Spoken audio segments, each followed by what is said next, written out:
What's going on again tonight, guys? This is the Club of the Man 1993. I'm here live, and I'm going to briefly talk about NXT from this week. The June 8th, 2021 edition. It's the Go Home show for NXT TakeOver in Your House 2021. Taking place this Sunday, June 13th, 2021. Now, I did have NXT on my laptop while I was trying to complete the current stage in a video game this week, as again I was just occupied with that. I'll be real though, I don't remember much from it. I mean, I looked over the highlights. Even when looking over the highlights again and reading the results again to review this week, what happened, gotta be real, wasn't that blown away. Was not that impressed, and more, I just lost a ton of interest in NXT TakeOver in Your House. There's really only one match that I'm interested in, and that's that Fatal 5-Way. And maybe the match with Cameron Grimes and LA Knight. Other than that, this TakeOver in Your House card just really is not doing it for me. It isn't. It feels like you know how I usually feel about, it feels like it's just going to be another episode of NXT. I'll put it that way. The pay-per-view this Sunday feels like it's going to be another episode of NXT. It doesn't feel like a pay-per-view. It very well may be one of the weakest takeovers we get this Sunday. That's what we may get. So, I'm not really going to grade NXT this week. Again, I'm just going to recap it. I just really didn't care. And quite frankly, I feel like it gets spurts. Like one week, I'm feeling NXT, but the next week, I'm just not. And honestly, it's because I'm tired, or if, I'm just, overwhelmed and way behind on my stuff for this channel. But I just really am not that excited about NXT right now. I'm not. So yeah, I'm just going to briefly recap what happened again. Not going to really grade it, because I look at the show and I'm just like, I can't really, it's just one of those shows that I just can't grade. Because to me, it feels like whatever. When I look at it, sometimes I feel like it's horrible. I just can't tell if this feels like a C show or a D show for me this week. But let's just review the show quickly. We got Tyler in a live chat. Why can't we go back to the good old days of wrestling? I don't know. And I'm too tired of even trying to figure out why also. But what we got in this show, we first had Austin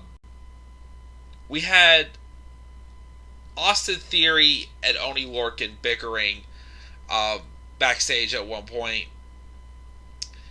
And then it leads to a match with Austin Theory and Oney Lorcan. Mentor versus mentor. The mentee, whatever I'm going to call them. Austin Theory, who, of course, is mentored by Johnny Gargano. Oney Lorcan, who's mentored by Pete Dunne. They have a match which leads to Gargano and Dunne just starting to brawl outside, as they're two people in that Fatal 5-Way match for the NXT Championship on Sunday. Of course, they've been teasing this face-off between them all night.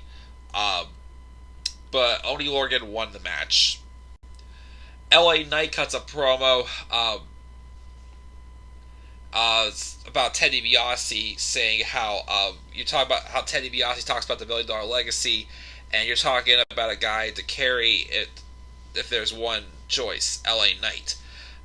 He's in a hot tub with two models drinking champagne, practicing his $1 million laugh.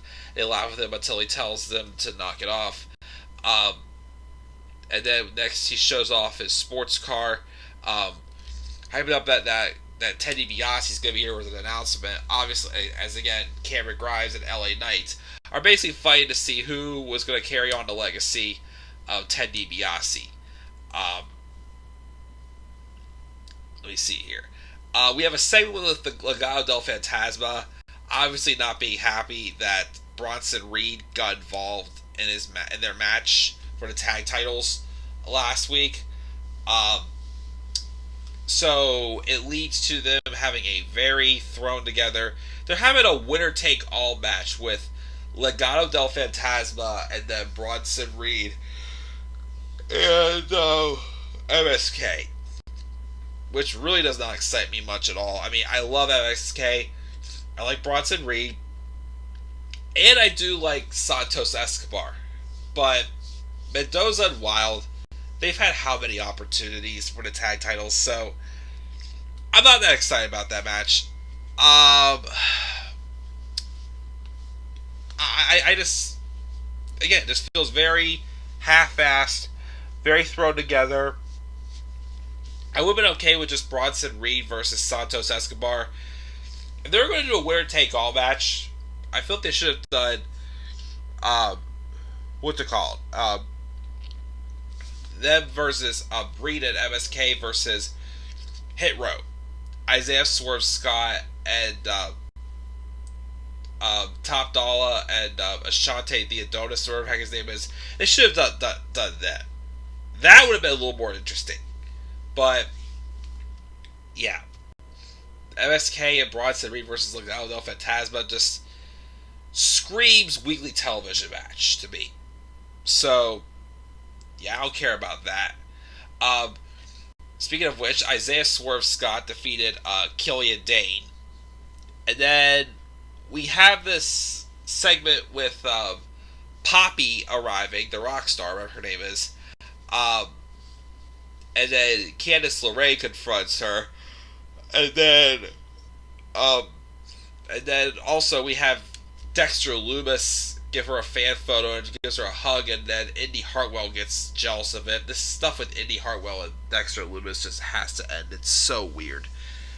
And it leads eventually to Io Shirai returning and attacking Candice LeRae, even though I'm just like, we've done Io and Candice how many times already? Like, why is Candice, being bait for Io's return here? They should have had Io confront, either Raquel Gonzalez or Frankie Monet.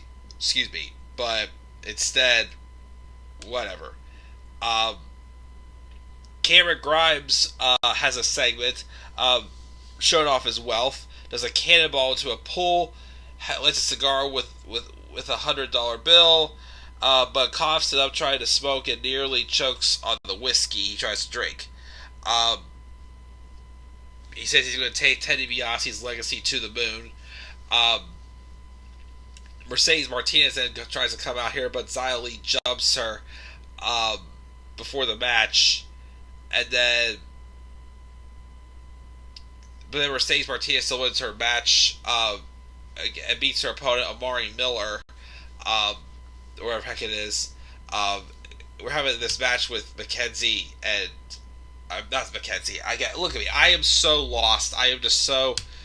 I'm drained out. I don't even know why I'm doing this review. But basically, this match, again... Another match to me that just doesn't scream takeover is Mercedes Martinez and Xia Li. I don't know why we're doing that takeover. Breezango are backstage being interviewed about Imperium. Bree says Imperium have sour grapes and they have to beat them on their way back to the tag titles. And we leave them to deal with Walter's wrath afterwards, but Fandango opens his shirt to show off his chest before leaving. And then Ted DiBiase comes and basically announces that the match between Cameron Grimes and LA Knight is going to be a ladder match for the $1 Million Championship. I'm okay with that. I know some people are thinking that's a little too much, kind of a little overproduced, but I'm fine with it since it's, it's kind of like the story play is that both of them are trying to, live out Ted DiBiase's legacy, so I'm okay with that.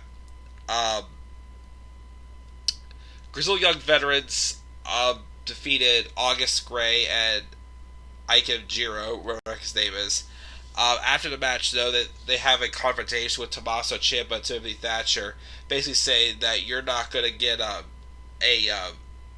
a match of the tag titles until you go through us. And I guess they're having a tornado tag match on NXT next week, which that sounds exciting. A tornado tag match with Ciampa, Thatcher, and Grizzled Young Veterans. That actually interests me a little bit. Um,